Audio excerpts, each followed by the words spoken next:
നിന്റെയൊക്കെ തള്ളയുടെ വൈശാലി. എരണം കെട്ട ജാതികള്. മാറിക്കോ വിശാലം, കാള കുത്തും. എന്നെ കുത്തുന്ന കാളയൊന്നും ഇക്കരയിൽ പറഞ്ഞിട്ടില്ല. നിന്നെ ഒതുക്കാൻ പറ്റിയ കാളയൊന്നും ഇവിടെ ഇല്ല. എന്താ എന്താ പറഞ്ഞ? ഒന്നുമില്ലേ.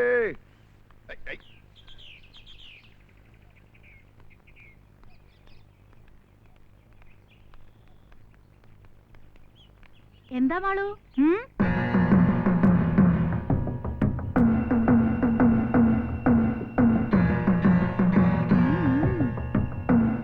നീ പിന്നെയും പിന്നെയും മിനുത്തു വരികയാണല്ലോ. ഇടയ്ക്കൊക്കെ അങ്ങോട്ടൊന്ന് ഇറങ്ങടി പെണ്ണെ. എത്രയാ പറയാ, വന്നാ നല്ല പൊന്നും വില കിട്ടും. ആഞ്ചൂര് അറിയാണ്ട് ചത്താ പുണ്യം കിട്ടൂല കേട്ടോ.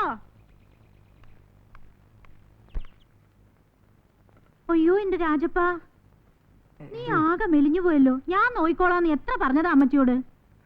അകന്ന ബന്ധത്തിലാണെങ്കിലും രക്തബന്ധം ഉള്ളോളല്ലേ ഞാൻ. എന്നിട്ട് ആ മൂദേവിയെ കണ്ടോളൂ. മൂദേവി അല്ല, മാളു. ഇനി അമ്മച്ചിയുടെ ഫോൺ വരുമ്പോ നീ പറയണ അവര് തരുന്ന ഭക്ഷണം ഒന്നും ശരിയല്ലെന്ന്. ഞാൻ നുണ പറയില്ല. ഹായ്, സ്വർണ്ണ അല്ലേ നിന്റെ ഭാഗ്യം. എനിക്ക് മോതിരിടാൻ എന്ത് കൊതിയാന്നോ. എന്റെ വിധി. അതെടുത്തോ. എടുത്തോട്ടെ, നിനക്ക് ദൈവം തരും. പിന്നെ ഇതെനിക്ക് തന്ന കാര്യം ആരോടും പറയരുത്. ആരെങ്കിലും ചോദിച്ചാ വീണു പോയെന്നേ പറയാവൂ. ഇല്ലെങ്കിൽ അവരെന്നെ കള്ളീന്ന് വിളിക്കും. പറയോ? ഇല്ല. എന്നാ ഞാൻ പിന്നെ വരാട്ടോ. എന്താടി ഒരു കള്ളലക്ഷണം?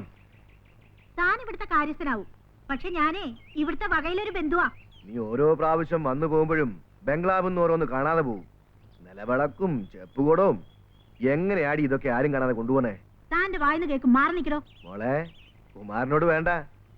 ഞാനൊന്ന് കഴിഞ്ഞൊടിച്ചാ നീ നാട്ടിൽ നിന്ന് തന്നെ കെട്ടുകെട്ടോ. എങ്ങനെയെങ്കിലും ജീവിച്ചു പോട്ടെ എന്ന് കരുതുമ്പോ തലയേക്കരല്ലേ? കുമാരേട്ടാ. എന്താ വൈശാലി? കാട്ടുപോത്ത്.